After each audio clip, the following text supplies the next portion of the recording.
mais c'est moi. Ouais, c'est ça.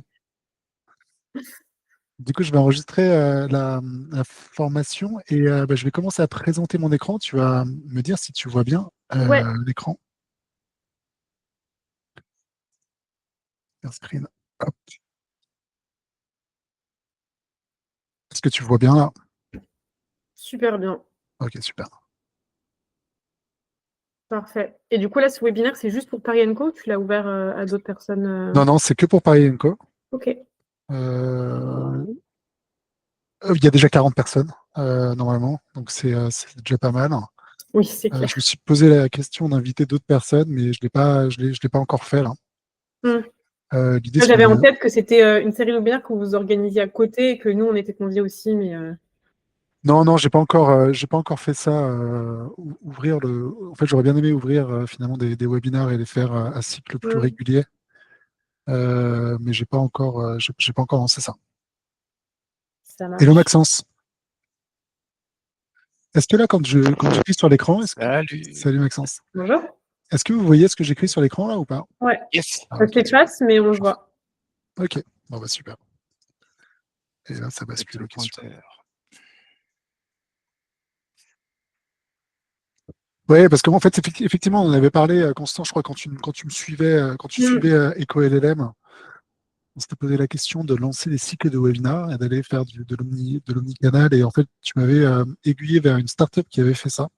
Ouais, Et le retour qu'ils m'avaient fait, c'est qu'en gros, ça les a pas beaucoup aidés. ouais, c'est Sidely, si je me souviens bien. Ouais. Et du Hmm. coup, bah, j'ai mis un peu de côté. Je me suis dit qu'il fallait que En fait, je me c'est pose. pas mal de temps, d'énergie pour derrière, effectivement, peut-être peu de gens, enfin, une audience un peu restreinte. Ouais, c'est ça. À voir. Mais en fait, le sujet, là, là, avec GPSO, un des clients avec lesquels je travaille, en fait, je pense que ce type de webinaire pourrait les intéresser.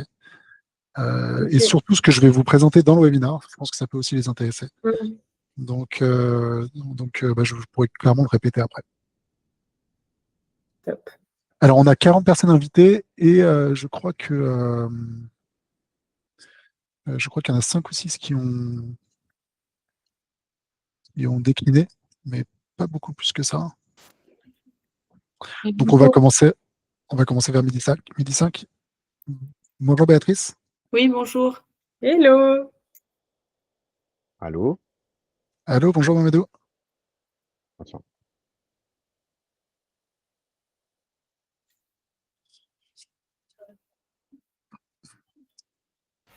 Bonjour. Bonjour tout le monde. Vous m'entendez? Salut. Bonjour. Ouais. Salut. C'est bizarre, je n'entends pas. Mais... On a la Bonjour. team de l'escape game, là.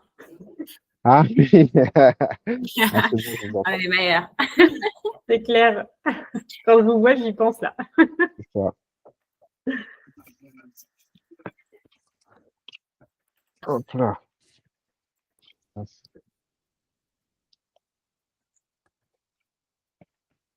Alors pour le moment, je vois 7 personnes connectées. Bonjour Anne, bienvenue. Bonjour à tous. Salut, Anne. hello.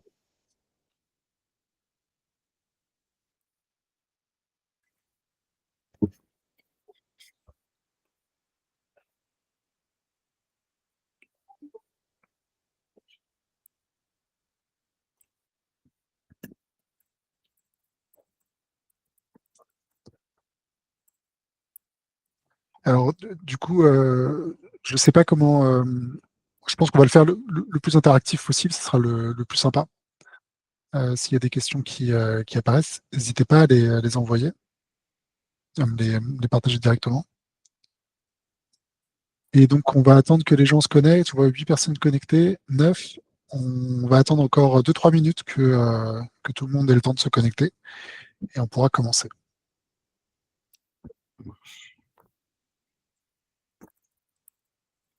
Je vois que Kevin vient de se connecter. Bonjour Kevin. Bonjour.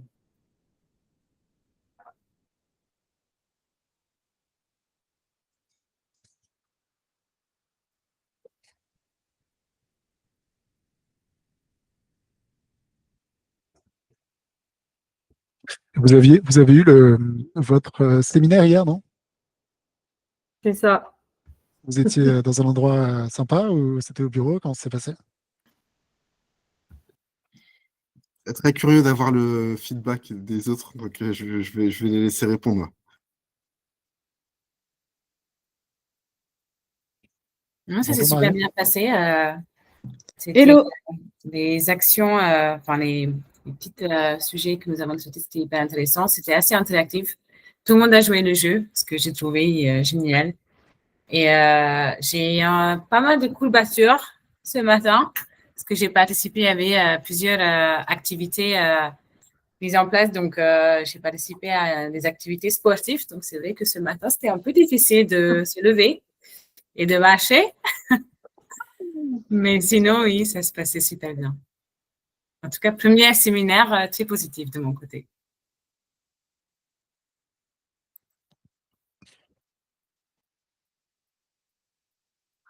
Super feedback. Vous n'avez pas eu de. Donc, je vois qu'il y a 14 personnes de connectées. Bonjour à tous ceux qui viennent d'arriver. On va commencer dans 1 ou 2 minutes.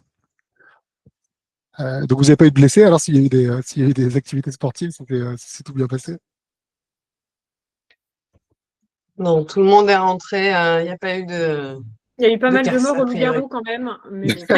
Oui. Bah, ça, on n'y est pour rien, pour le coup. C'est bien fait pour eux. Une vingtaine.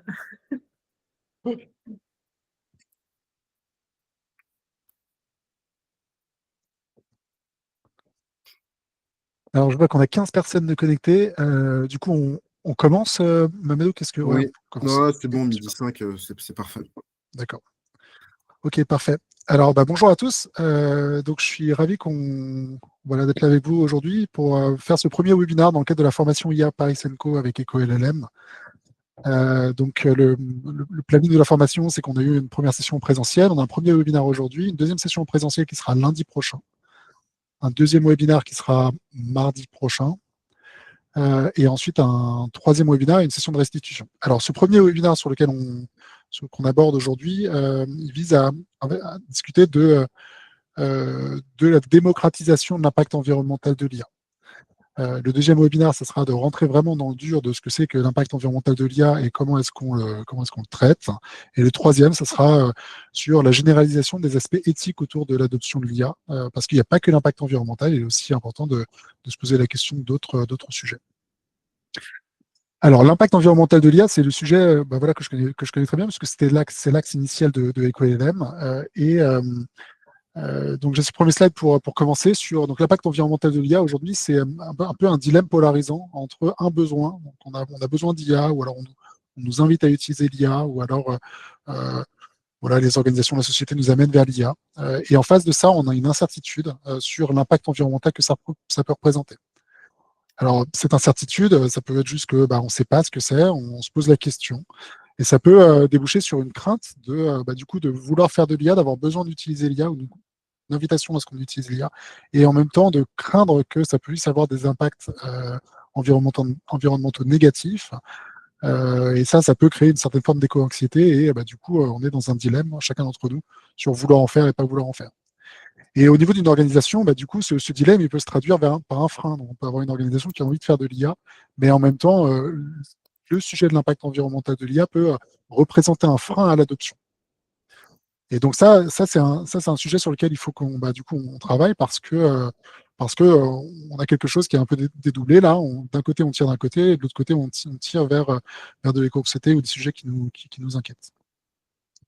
Alors, sur la gauche de ce slide, vous avez un QR code. Il va être présent pendant toute la formation. N'hésitez pas à un moment donné, si vous souhaitez vous enregistrer. Alors, il y a 2 outils qui vont être présentés dans ce webinaire, qui sont 2 sujets sur lesquels vous pouvez passer à l'action assez rapidement sur le sujet de l'impact environnemental de l'IA. Et donc, il y a un petit formulaire derrière ce QR code sur lequel vous pouvez renseigner des détails. Et ensuite, ça donnera lieu à des ateliers subséquents spécifiques sur l'impact environnemental de l'IA et des actions que vous pouvez prendre dans ce sujet-là. Alors, dans un premier temps, ce qu'on va faire dans ce webinaire de démocratisation de l'impact environnemental, c'est essayer de réfléchir un petit peu à est-ce qu'il y a vraiment un problème, quelle est la dimension de ce problème, où est-ce qu'il est dans la chaîne de valeur, pour voir ensuite que on peut prendre des actions dès maintenant pour pour travailler là-dessus. Alors, ce premier chiffre que je vous présente, c'est vraiment le premier chiffre qui nous a permis de rentrer chez Paris Co. Alors, on avait 2 chiffres pour rentrer chez Paris Co. Le premier, c'était 136 allers-retours. Donc, c'est l'équivalent carbone qu'aurait nécessité l'entraînement de ChatGPT 3.5, qui est le premier moteur d'IA qui a été mis à disposition par OpenIA. Et donc, l'entraînement de ChatGPT 3.5 aurait nécessité l'équivalent carbone de 136 allers-retours d'une personne entre Paris et New York. Alors, au moment où on est rentré chez Paris Co, on présentait cette figure de 136 allers-retours, et en face, on mettait que le taux de réponse dans la population des responsables RSE au sein des grands groupes est très faible comparé à la population générale. On voit aussi qu'il y a finalement l'emprise de ce sujet de l'impact environnemental de l'IA, il est pris à bras-le-corps de façon différente par les personnes, tout dépendamment de l'endroit où elles sont dans la société, l'endroit où elles sont dans les organisations, et si elles font un usage à titre individuel, et ainsi de suite. J'ai oublié de vous dire, en fait, n'hésitez pas à n'importe quel instant dans le webinaire à lever la main, poser une question. Je pense que ça peut amener du débat, et c'est vraiment ce qu'on veut faciliter aujourd'hui.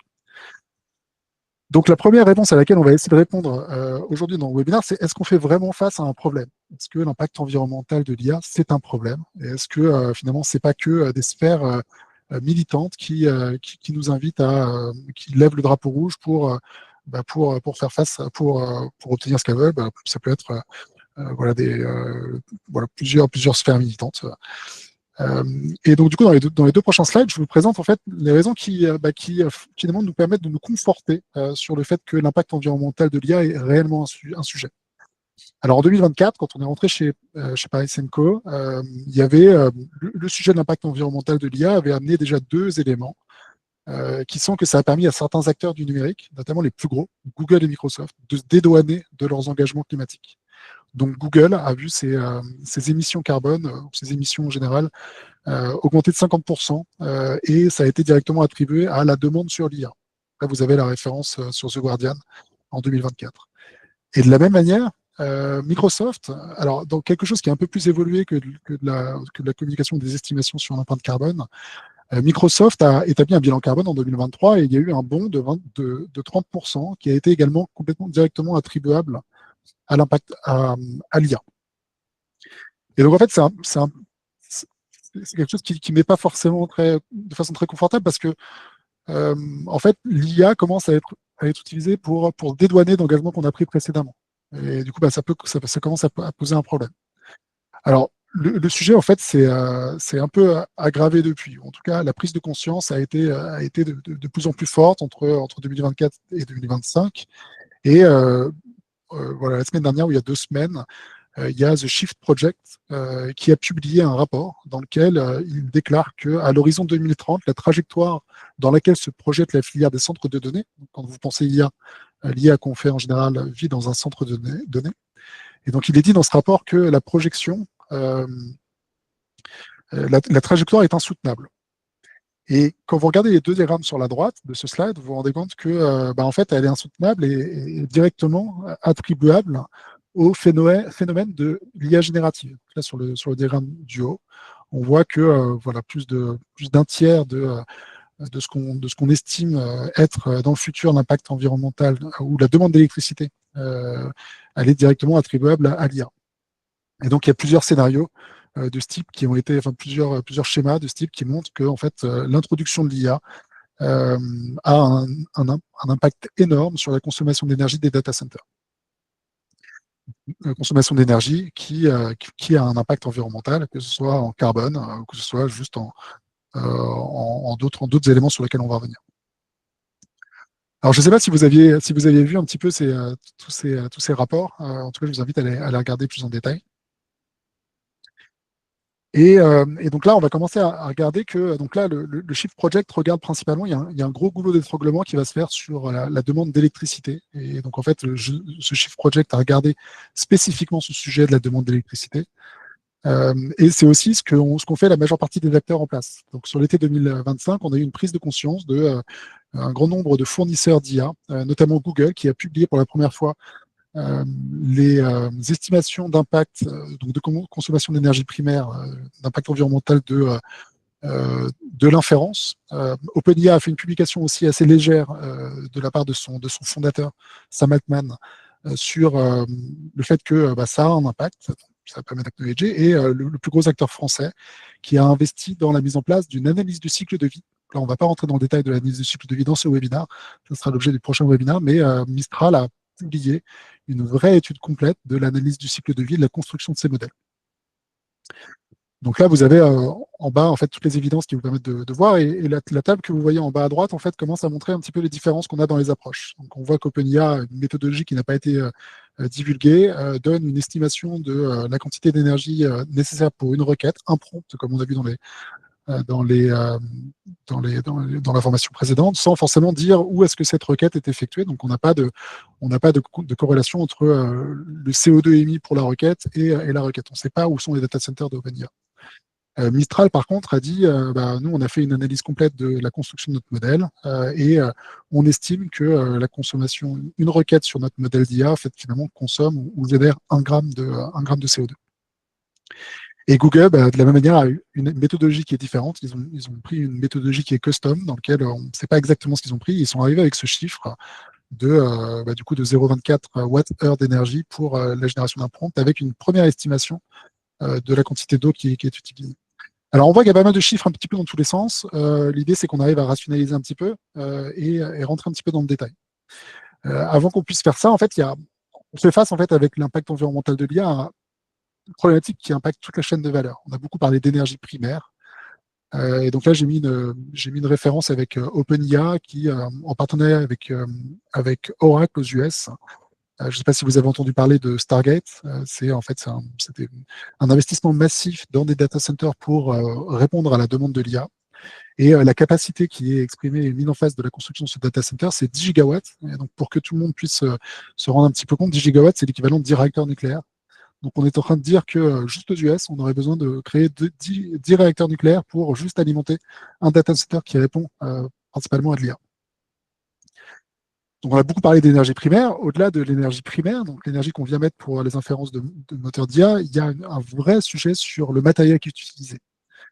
Alors, il manque le premier mot, mais c'est NVIDIA qui est l'acteur clé du matériel pour l'IA, qui produit notamment des cartes graphiques et des GPU, a publié le premier carbon footprint de la construction de ces cartes graphiques. Et en fait, il y a beaucoup d'impacts environnementaux qui sont masqués du fait de l'extraction des ressources primaires pour la construction des GPU, et à terme qui seront masqués pour le démantèlement de tout le matériel qui est associé. Je voulais juste vous introduire ici l'idée qu'il y a des gens qui parlent d'énergie, et il y a aussi un gros sujet sur la construction du matériel et des externalités qui ont lieu globalement. Et donc, je vous invite à regarder ce livre « Barbarie numérique », qui revient sur du coup les externalités négatives qu'on a notamment en Afrique du fait de l'extraction massive de ressources pour répondre à la demande du numérique en général et en partie de l'IA. Alors là, on a vu qu'on a pas mal de chiffres. Et je ne sais pas si vous vous rappelez de ce slide qu'on a discuté la semaine dernière, mais en gros, le cycle de vie finalement d'un projet d'IA, d'un produit d'IA, il reprend un petit peu toute une séquence de ce type, et on voit qu'en fait on a des publications qui sont du côté de la production du matériel, notamment NVIDIA. On a des communications qui se font au niveau de la construction des modèles d'IA, c'est ce que Mistral a fait par l'analyse du cycle de vie. Et on a des publications qui se font plus au niveau de l'inférence, au niveau des prompts, notamment chez OpenIA et Google. Aujourd'hui, on n'a pas vraiment de méthode qui permettent de comparer tout ça, et ça apporte beaucoup de questionnements sur lesquels une des réponses méthodologiques scientifiques serait l'analyse du cycle de vie, mais on n'en est pas encore là. Alors, au-delà du fait que beaucoup de gens finalement commencent à publier un petit peu tous ces éléments, on a une diversité des outils qui existent pour approximer, pour commencer à poser des chiffres sur l'impact environnemental de ces technologies. Alors j'ai mis ici, on a tout un écosystème des GAFAM. Donc en fait, quand vous regardez les GAFAM, ils ont tous plus ou moins des calculettes de carbone, commencent tous à faire en sorte que ce sujet soit plus ou moins bien traité par les organisations qui sont leurs clients. Mais alors, se pose en fait, quand on utilise typiquement les calculettes carbone, se pose la question de l'impartialité de ces outils et de la véracité finalement des informations qu'elles portent. voilà, on a tous conscience des récents scandales qu'il y a eu, notamment en Europe, avec le Dieselgate, dans lequel finalement des fournisseurs d'un service, des fournisseurs de matériel ont contourné la réglementation pour publier des chiffres qui n'étaient pas forcément réels. Donc là, avec les GAFAM, comme on est dans un écosystème qui est non standardisé, non régulé, notamment autour de l'IA, on est en droit de se poser la question de l'impartialité de ces outils, la véracité des données qui en sortent. Et de l'autre côté du spectre, on a toute une série d'outils qui sont open source, académiques, associatifs. J'ai mis ici quelques noms. On va revenir sur un en particulier qui s'appelle Ecologits. Mais donc, on a beaucoup d'outils, de méthodologies qui aujourd'hui ne passent pas vraiment à l'échelle. En fait, on est toujours face à un sujet qui commence à être un peu outillé, mais il manque finalement un moyen de passer à l'échelle tous ces outils-là pour avoir une vue exhaustive du sujet et pouvoir enfin se dire que le sujet est maîtrisé. Donc, nous, ce qu'on a fait, ce qu'on a constaté, c'est qu'il y a un problème d'accessibilité des outils en place, malgré un début de standardisation. Donc, quand vous regardez l'État avec Ecolab, on va revenir sur les initiatives qu'ils ont suivies avec la publication de l'AFNOR Spec. Il y a un début de standardisation, un début de pré-réglementation sur le sujet, et beaucoup d'outils, mais on n'a rien qui permet d'articuler le tout et de faire en sorte qu'on arrive sur un projet à se dire exhaustivement, voilà l'impact que ça a, et voilà les externalités que ça peut avoir. Et tout ça, ça s'inscrit aussi dans le cadre de ce qu'on appelle le numérique responsable. Alors, je sais que chez Paris Simco, vous avez eu pas mal de startups sur le sujet du numérique responsable. Ce que je voulais faire sur ce slide, c'était juste présenter un petit peu les trois référentiels qui existent.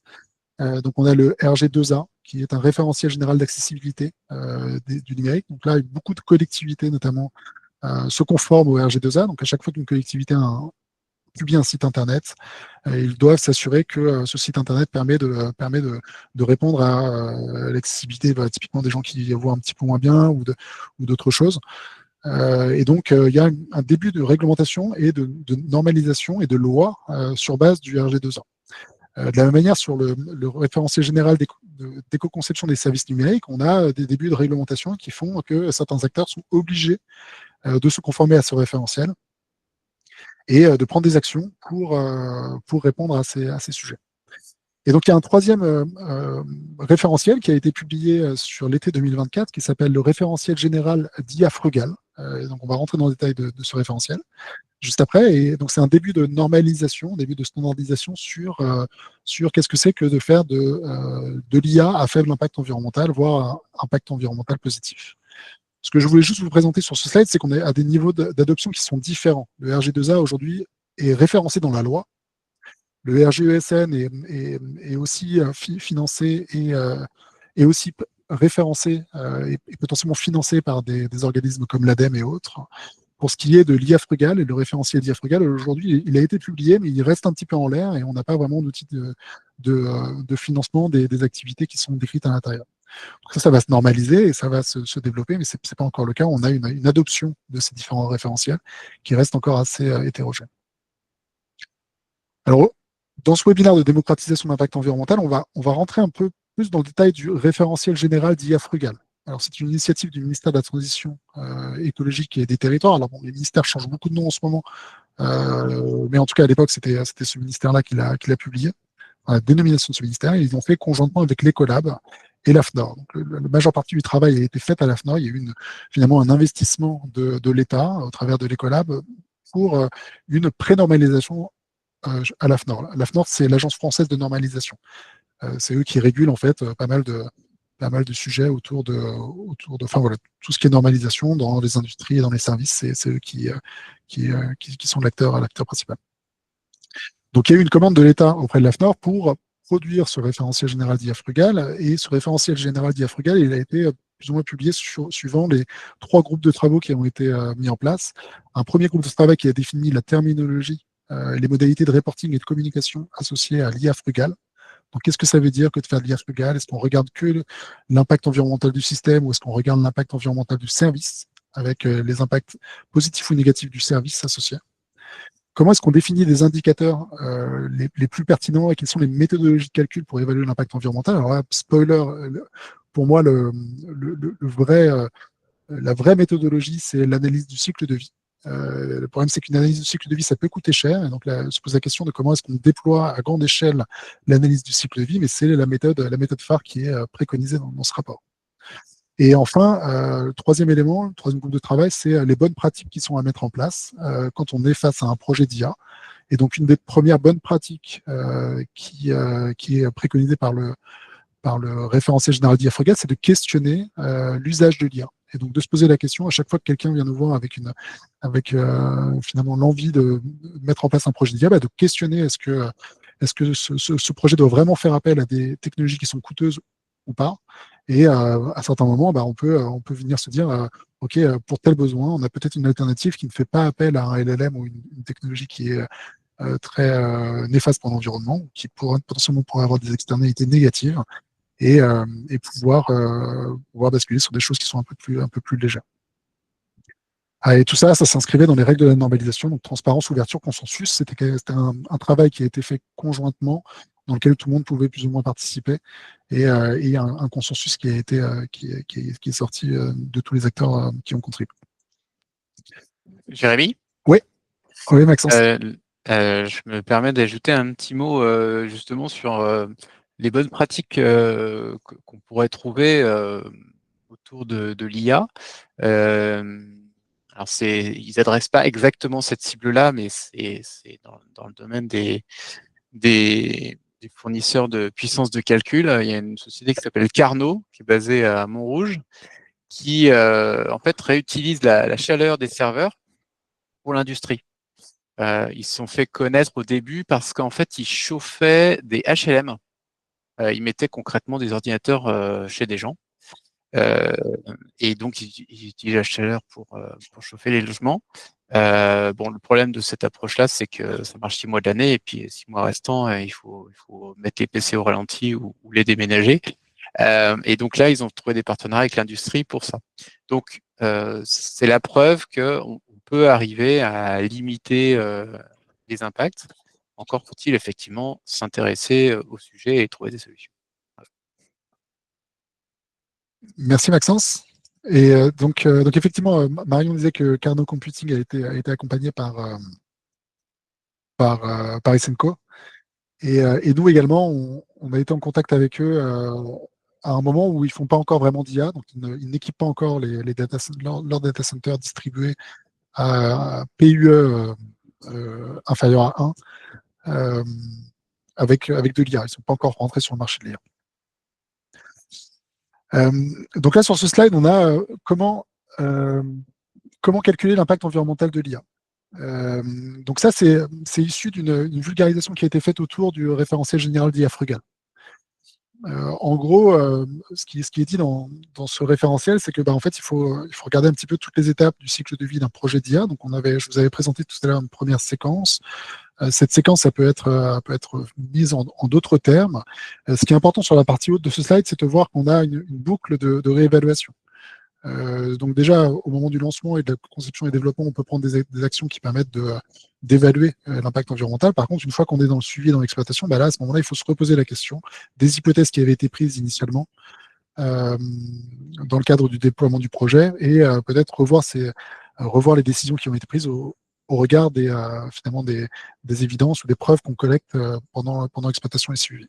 Et le dernier élément à voir sur la droite, c'est la mise hors service. Donc là, quand vous pensez finalement ACV de projet d'IA, analyse du cycle de vie d'un projet d'IA, il y a deux grosses briques qui sont pas du tout traitées aujourd'hui. C'est tout ce qui est production du matériel et tout ce qui est mise hors service de ce matériel.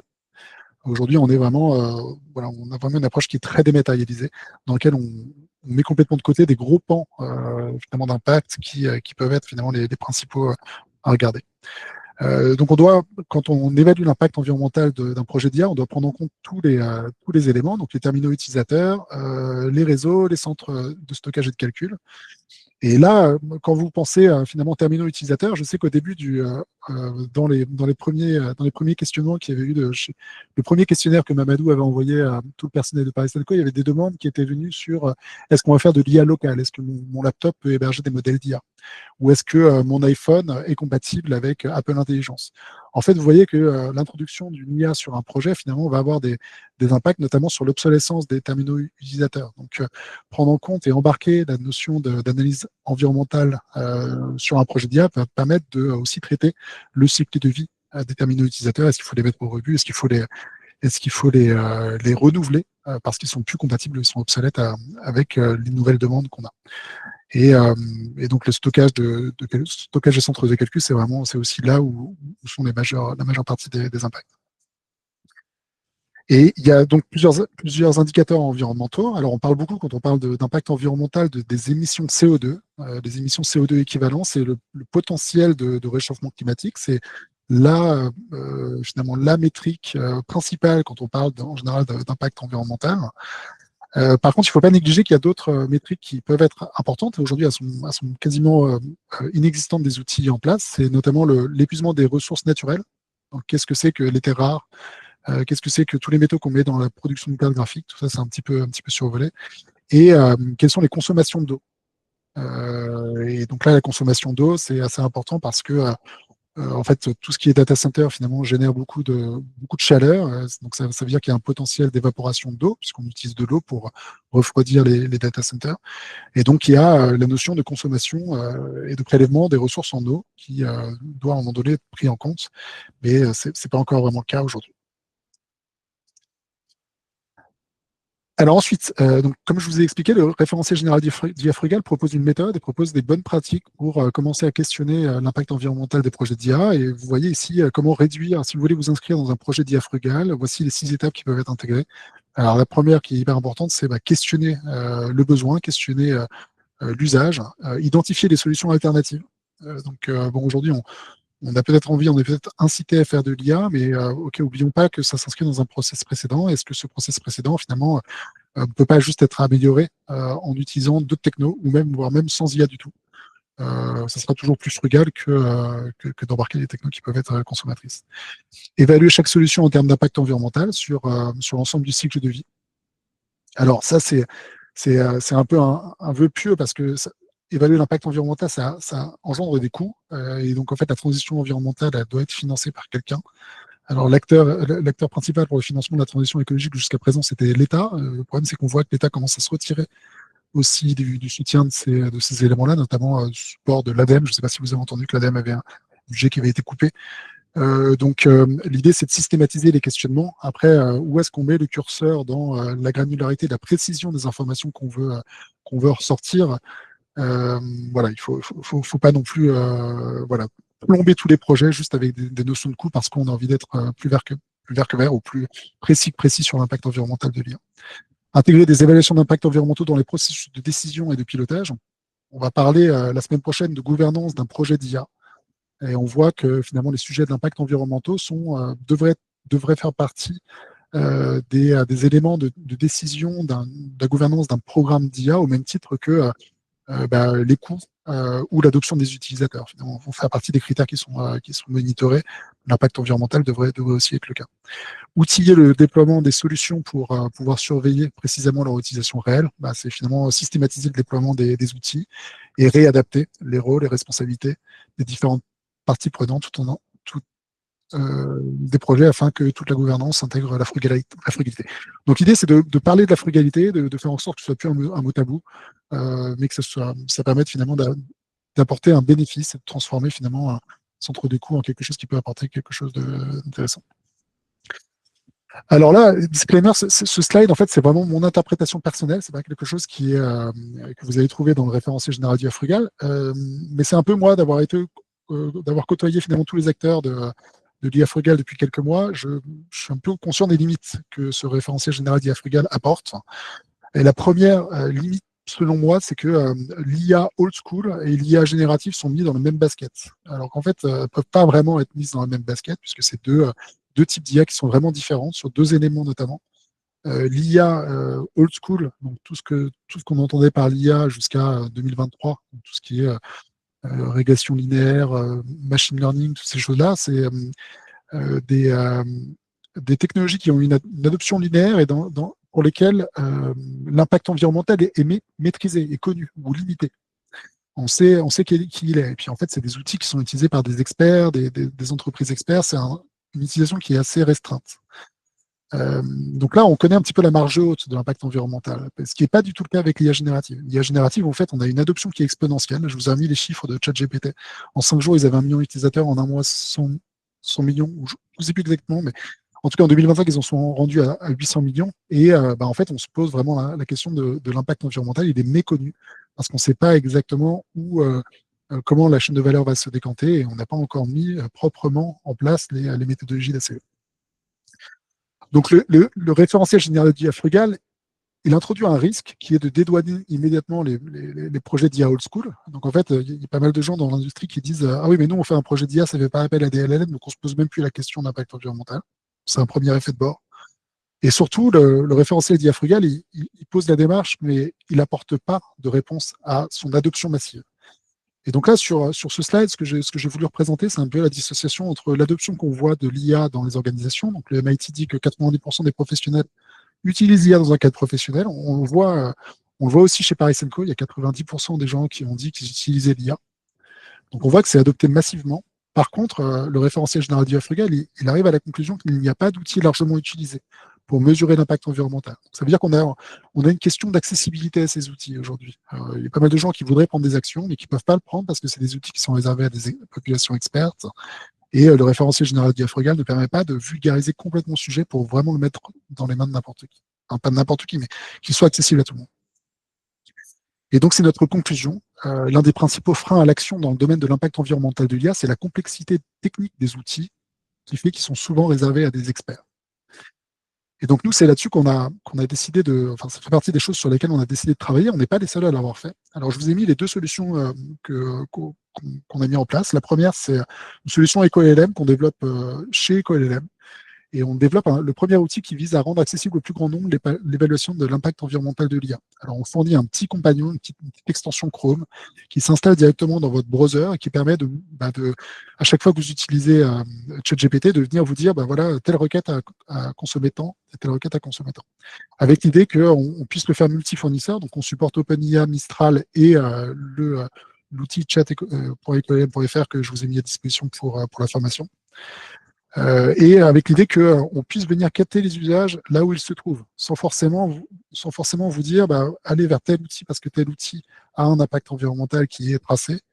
Nous, l'idée, c'est qu'on vienne se mapper sur votre utilisation de l'IA et on arrive à vous en sortir un dashboard pour une amélioration de vos usages, une amélioration de votre utilisation de ces outils et qu'on puisse ensuite faire émerger des bonnes pratiques directement des utilisateurs. Et donc, on n'est pas les seuls à être arrivés à ce constat qu'il fallait démocratiser l'accès à l'impact environnemental de l'IA. Il y a notamment cette initiative gouvernementale qui s'appelle Comparia, qui a produit un outil qui permet de comparer dans un environnement de test deux modèles d'IA. Donc, si vous vous connectez à Comparia, je ne sais pas si certains d'entre vous l'ont testé, mais vous pouvez poser une question et vous pouvez sélectionner les modèles qui vont vous répondre, ensuite faire une comparaison, et vous avez dans cette comparaison-là les indicateurs d'impact environnementaux qui sont présentés. Alors, c'est assez intéressant ce projet Comparia parce qu'ils ont publié cette semaine, ils ont rendu public un framework qui s'appelle les duels de l'IA, qui vise dans les organisations à venir orchestrer des dialogues et des débats sur l'utilisation de certains modèles. De manière assez simple, en fait, la littérature a amené à l'idée que pour limiter l'impact environnemental d'un usage de l'IA, il faut aller vers des petits modèles. Et donc, en fait, Comparia permet d'aller définir les bons modèles à utiliser pour une tâche donnée. Alors, je ne sais pas si certains d'entre vous avaient entendu parler de ces deux initiatives. EcoLLM, je pense que certains d'entre vous connaissaient déjà, mais Comparia, ça m'intéresserait de savoir si vous avez déjà entendu parler.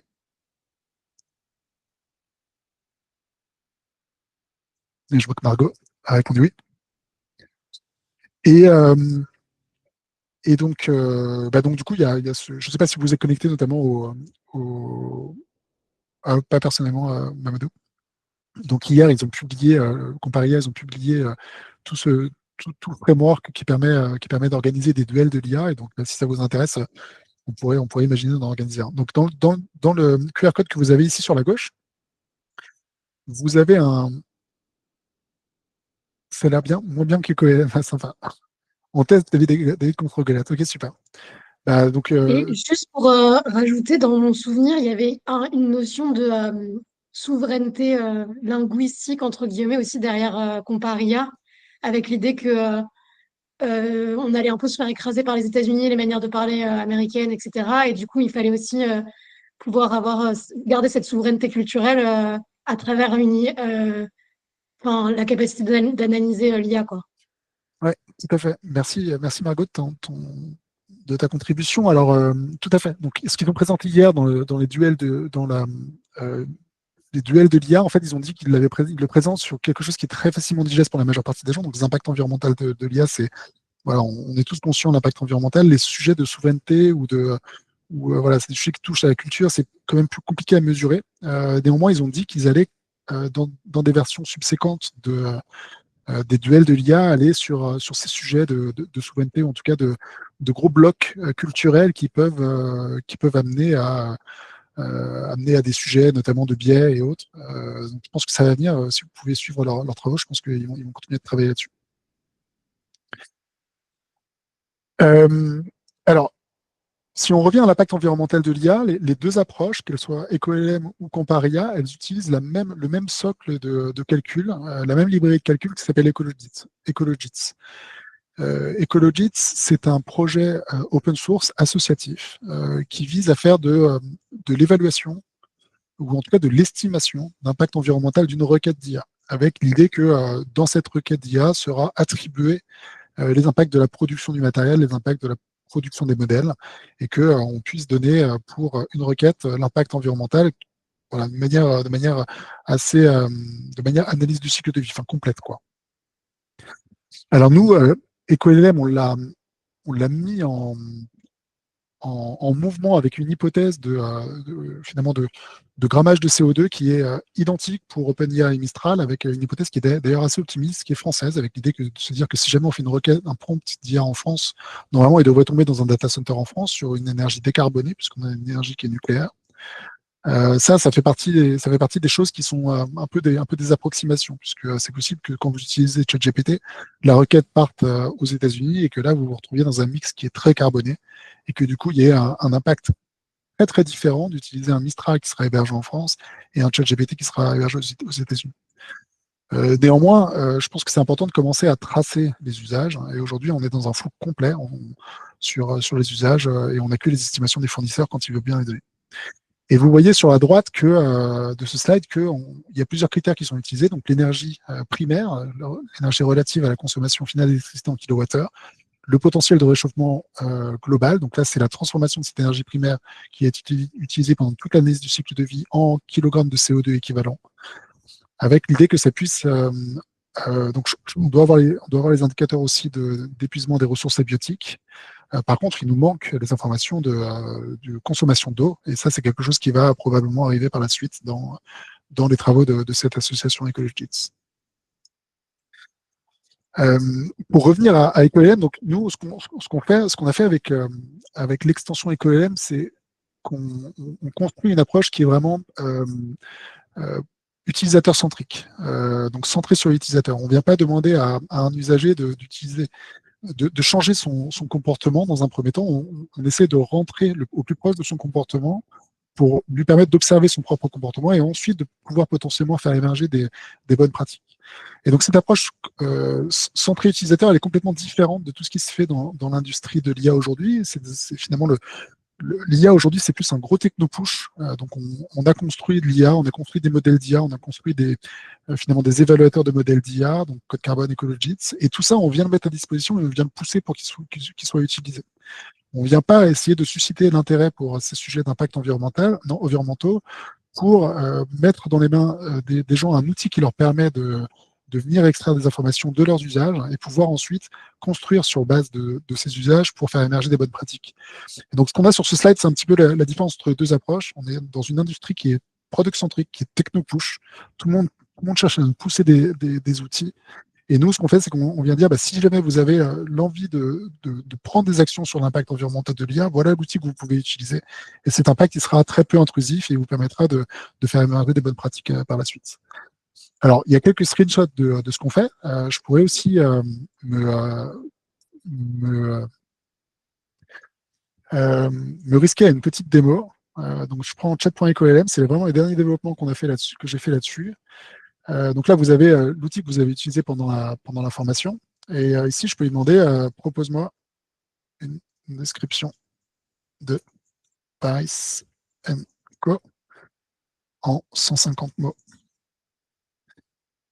Et donc, normalement, si tout se passe bien, la génération se fait là. Et sur la droite, on va voir des confettis qui représentent la consommation consommation environnementale associée à cette génération. Donc, on voit qu'il a généré 201 tokens, qui correspond à 150 mots à peu près. La génération a émis 0,02 kW d'énergie primaire, ce qui correspond à en gros 10 grammes de CO2, et avec les équivalents de visionnage de vidéos en ligne ou d'ampoules LED allumées. Donc là, le QR code que je vous ai donné sur ce slide, en fait, l'idée, c'est que si ça vous intéresse, qu'on puisse organiser pour vous une session de test, voilà, pour vous, pour que on puisse vous permettre d'extrapoler vos usages de ChatGPT, de Mistral ou de chat.ecolm.fr, et qu'on puisse voir qu'est-ce que ça pourrait donner au niveau de votre organisation ou autre. Alors, j'ai vu qu'il y avait une question. Possible à terme de savoir. Oui, c'est moi qui la pose, c'est Marion. Pour moi, souvent, c'est assez abstrait pour moi, des ordres de grandeur comme ça. Et je ne sais pas si vous y avez réfléchi, mais par exemple, Citymapper, souvent, ils te disent la distance que tu as parcourue. Ensuite, ils te disent, pour ceux que ça intéresse, le nombre de calories qui ont été brûlées. Et ils te disent, ça correspond, je ne sais pas, à un gâteau, à un burger, à un steak. Et ça rend un peu plus accessible cette info, parce que voilà, on n'a pas tous des cerveaux câblés chiffres, que parfois une traduction ou une image permet de se rendre compte aussi de ce que ça signifie. Ouais. Alors donc on a travaillé. Donc c'est pas cette extension, on l'a déjà testée dans 2 phases de bêta privée. Ce serait la 3e phase avec Paris Co. Parmi les choses qui sont remontées dans ces phases de bêta privée, c'est justement les indicateurs. Et en fait, quand vous regardez ce slide ici, toute la partie haute ici est complètement trop abstraite pour les gens. Par contre, ici, on commence à avoir des comparables. Donc, notamment 1200 minutes d'ampoule LED, c'est l'équivalent d'une requête OpenIA, et l'équivalent aussi en termes de visionnage d'une vidéo en ligne. Alors ensuite, on pourrait imaginer de rendre ces indicateurs complètement configurables, que vous puissiez comparer du coup un prompt avec des burgers, ou comparer un prompt avec des utilisations finalement le fait d'utiliser une voiture. C'est un peu ce qu'on avait commencé à faire à un moment donné, mais en fait, faute de temps, on n'a pas encore pu vraiment avancer. Je vais retrouver voilà, il est là. Faute de temps, on n'a pas vraiment pu regarder exactement ce que ça donnait. Et en fait, si jamais j'essaie de vous remontrer l'extension, donc là, on avait aussi l'idée de mettre des comparables. Donc ici, on a plusieurs tabs. Donc l'idée, c'est que vous puissiez avoir la timeline de toutes les générations que vous avez faites. Qu'ensuite, on puisse voir quels sont les modèles qui ont été utilisés, parce qu'on voit qu'il y a un sujet sur les modèles. Donc les petits modèles vont moins consommer que des gros modèles. Donc là, en fait, sur cette table, je devrais avoir la somme de tous les modèles que j'ai utilisés, tous les fournisseurs que j'ai utilisés, pour pouvoir commencer à comparer. Avec l'idée de construire un rapport qui me permet de voir mon utilisation dans le temps et de voir comment est-ce que mon rapport se bonifie ou pas. Et d'avoir une table dans laquelle on a d'autres comparables. Donc là, notamment, l'idée, c'était d'avoir des visionnages de télé, des mètres parcourus sur la route.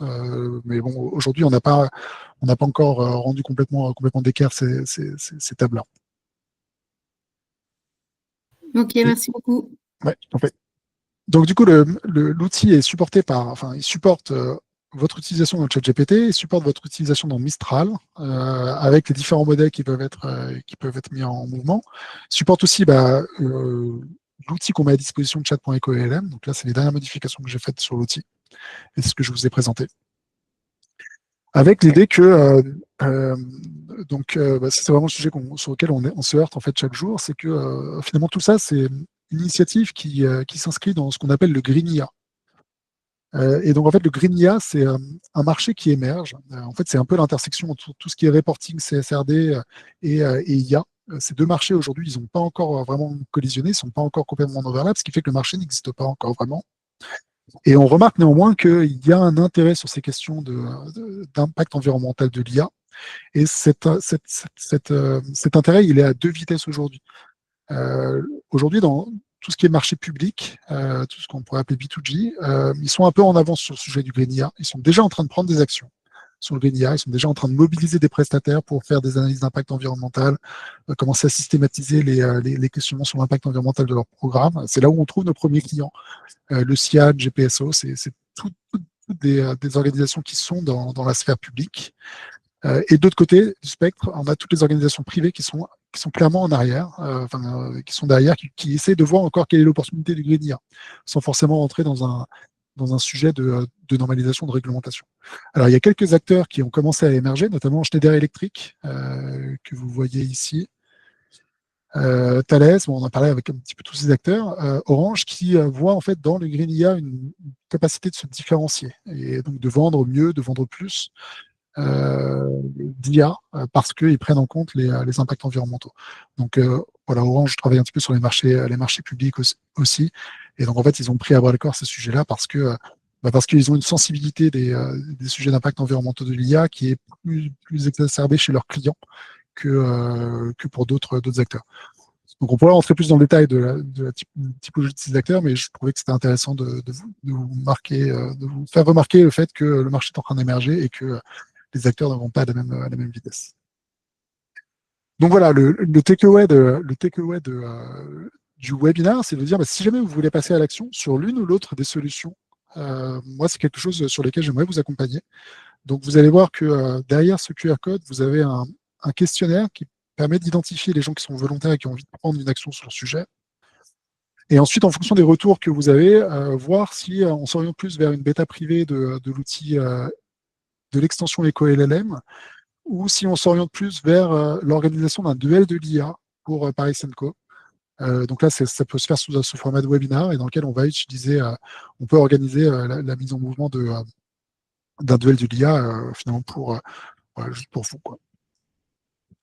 Et donc tout ça s'inscrit dans les prochaines étapes de la formation Paris Senco. Alors le 13-10, on a la 12e journée de formation en présentiel à la Grande Arche de la Défense, dans lequel on va commencer à regarder qu'est-ce que c'est que l'utilisation de l'IA au niveau organisationnel, et on va faire un travail par équipe sur ce sujet. Le deuxième webinaire qui va commencer à détourer l'analyse du cycle de vie comme matrice de décision face à l'IA. Alors, on va parler d'analyse du cycle de vie ACV et d'ACVS, dans lequel on peut rajouter des critères d'impact sociaux sur cette méthodologie d'analyse du cycle de vie pour permettre de faire en sorte qu'on puisse qu'on vous mette dans une position dans laquelle vous faites des choix éclairés sur l'adoption de l'IA. Ensuite, le webinaire du 22-10, on va faire les autres considérations éthiques au-delà de l'impact environnemental de l'IA. Et le 3 novembre, on va faire une restitution de chacune des équipes, une présentation de chacune des équipes. Désolé, il y a une petite erreur ici, là. On va faire une présentation. Chaque équipe qui aura travaillé ensemble le 13-10, la semaine prochaine, aura un petit peu de temps de travail en commun, de devoir un petit peu à la maison, pour élaborer la présentation qui sera faite à toute la classe le 3 novembre. Donc voilà, il ne me reste plus qu'à vous remercier d'avoir participé à ce webinaire et puis d'ouvrir ouvrir la fenêtre à toutes les questions que vous puissiez avoir. Merci beaucoup, Jérémy. Moi, je ne sais pas si tu m'entends bien. J'avais une première question. Ouais. Justement, tu nous as partagé par mail récemment la préparation pour la prochaine formation, le lundi à la Grande Arche, et tu nous as demandé à cette occasion de collecter des exemples ou des informations pertinentes, des cas d'usage pertinents pour préparer cette formation. Et j'avoue avoir pas suffisamment bien compris quel était exactement l'objectif. Est-ce que lors de ce prochain module de formation, si on arrive avec aucun cas d'usage, avec aucune idée, on va se retrouver sans rien à faire dans notre sous-groupe. Est-ce qu'on est déjà fléché par sous-groupe sur différents cas d'usage? Est-ce qu'il faut qu'on se concerte en équipe auparavant pour se coordonner sur les cas d'usage qu'on va proposer? Est-ce que c'est des idées un peu qui nous viennent de n'importe où, ou est-ce que ça doit être quelque chose de, comment dire, ancré dans une certaine réalité, un certain quotidien de nos métiers? Est-ce que c'est des cas d'usage individuels ou est-ce que c'est des cas d'usage collectifs? Voilà, bon, c'est beaucoup de questions en fait. Ouais, c'est beaucoup de questions. Alors, on va essayer de les prendre les unes après les autres. Et je vais certainement en oublier, à moins que Marion ou Mamadou, vous vouliez prendre la parole, je peux essayer de répondre. Donc, la question qui vous a été posée, c'est de préparer des exemples. Pourquoi est-ce qu'on a décidé de vous envoyer ce mail pour vous demander de préparer des exemples? C'est parce qu'on sait qu'à partir du moment où chacune des équipes aura choisi un cas d'usage, vous allez vous poser la question de comment est-ce qu'on l'exécute. Et pour exécuter ce cas d'usage, il faut avoir des exemples, il faut avoir des données, il faudra préparer les données. Donc, on vous a demandé de faire individuellement ce travail de collecte pour vous permettre, chacun d'entre vous, avant une concertation par équipe qui va intervenir la semaine prochaine, de chacun d'entre vous individuellement réfléchir à qu'est-ce que ça pourrait être qu'un cas d'usage que vous pourriez présenter, que vous pourriez proposer au sein de vos équipes. Et donc, j'imagine que ces équipes ont été composées avant. Tout à fait. Ça signifie que, donc, par exemple, dans les 3 exemples que tu as cités, en ce qui me concerne, moi, il n'y en a aucun qui n'est pertinent par rapport à mon activité. Okay. Et dans l'équipe dans laquelle je suis, c'est à peu près la même chose. Donc, ça signifie que les personnes, le cas d'usage qu'on va choisir en équipe lundi prochain sera quelque chose sur lequel ça sera utile et ce sera pertinent par rapport à… mais il faut que ce soit pertinent pour toi. Tout à fait. Donc, je vais être dans un groupe de personnes qui font finalement ce que je fais. Non. Tu seras dans un groupe dans lequel la diversité du groupe a été maximisée. Donc, ce sera avec des gens qui seront de fonctions qui sont complètement différentes de toi. D'accord. Et l'idée, ce sera que la personne qui est finalement la plus préparée dans ce groupe pourra faire émerger son idée au sein de ce groupe. Et donc, qu'est-ce qui se passe si finalement toutes les personnes de mon équipe préparent mal et qu'il n'y a aucun cas d'usage qui nous concerne qui est retenu lundi prochain? Eh ben donc non, lundi prochain, il y aura un cas d'usage qui aura émergé. Ouais. À la sortie de la session de lundi prochain, il y aura obligatoirement un cas d'usage par équipe. D'ailleurs, il y aura une présentation de ce cas d'usage en 2 minutes à la fin de la séance. Donc l'objectif de la séance prochaine, c'est bien que chacune des équipes ait choisi un cas d'usage. Donc que chacune des équipes ait convergé sur un cas d'usage d'un des individus de chacune des équipes pour faire émerger ce cas d'usage. Et que on puisse vous aider le plus possible pour ceux qui auront choisi un cas d'usage rapidement, qu'on puisse vous aider le plus loin possible dans le prototypage de ce cas d'usage. On sait que l'étape d'après, une fois que vous aurez choisi un cas d'usage, vous allez vous poser la question de quels sont les exemples, quelles sont les données disponibles pour exécuter ce cas d'usage. Donc, ce qu'on a fait par le mail qu'on vous a envoyé cette semaine, c'est justement anticiper cette prochaine étape. Le consensus, il va arriver au sein de chacune des équipes, il n'y a pas de doute. D'accord. Et tu nous conseilles quoi? Donc, c'est plutôt une préparation individuelle, on se pose 1 heure et individuellement, on fait le point sur les tâches qui pourraient être transformées en cas d'usage IA. Exactement, c'est exactement ça. Individuellement, ouais, tout à fait. Ok, merci beaucoup pour ton retour. Ouais, au risque de démultiplier l'effort, je pense que c'est un effort qui va être bénéfique pour tout le monde. Tout un chacun qui va faire cet exercice va tirer quelque chose de cet exercice de réflexion autour d'un cas d'usage et de collecte des informations. Après, c'est évident que finalement le travail qui va être utile pour une équipe donnée va être une seule de ces personnes-là, en fait. Si jamais toi tu réfléchis à un cas d'usage, que tu collectes les informations et qu'au final c'est pas ton idée qui est sélectionnée par l'équipe, en fait ce travail-là tu pourras pas le faire. Enfin, tu vois, ce sera quelque chose que tu pourras réutiliser peut-être par la suite, mais pas dans le cadre de la formation. Ok, on est d'accord qu'on pourra pas tout traiter lundi prochain et traiter, je sais pas, 48 cas d'usage parce que je sais pas si on aura non, on peut pas. Par contre, l'idée, tu peux m'aider aussi et aider Mamadou, nous aider un petit peu tous. J'imagine que si tu as eu ces questionnements-là, c'est que ces questionnements ont émergé dans ton équipe ou au sein d'un groupe ou autre. Il ne faut pas hésiter à partager ce que je te dis là, ou n'hésitez pas à partager ce que je vous dis là. L'idée de la formation, c'est que tout le monde évolue dans un cadre qui est bienveillant. Donc, on vous permet de prendre un cas d'usage, de prendre le risque de ce cas d'usage, et aussi, si ça se passe pas bien et qu'on n'arrive pas à prototyper, qu'on n'arrive pas, voilà, on ait fait ça dans un environnement qui est bienveillant d'apprentissage, et qu'on permet aux gens de prendre des risques et de se planter, en fait. Donc ça, c'est complètement différent. Si jamais demain, on exécute un cas d'usage et qu'on se dit, OK, il faut que le projet aille au bout, il y a toute une forme de pression qui se met en place et qui peut avoir des effets de bord, en fait, hein, sur la collaboration et autres. Donc là, aujourd'hui, on est dans un écosystème de formation, c'est pédagogique. Vous venez avec des idées de cas d'usage, vous essayez de faire converger votre groupe. Ces cas d'usage, s'ils aboutissent à rien à terme, voilà, c'est pas un souci. Alors peut-être qu'on va avoir 2-3 pépites, peut-être que ces cas d'usage vont vraiment émerger et qui vont vraiment devenir des choses qui s'ancrent dans les opérations par SMCO, mais l'objectif initial, il est de vous former. Et je pense que je ne trahis pas finalement la volonté de Marion et de Mamadou en vous disant ça. Et si c'est pas le cas, n'hésitez pas à commenter. Hein. Ok.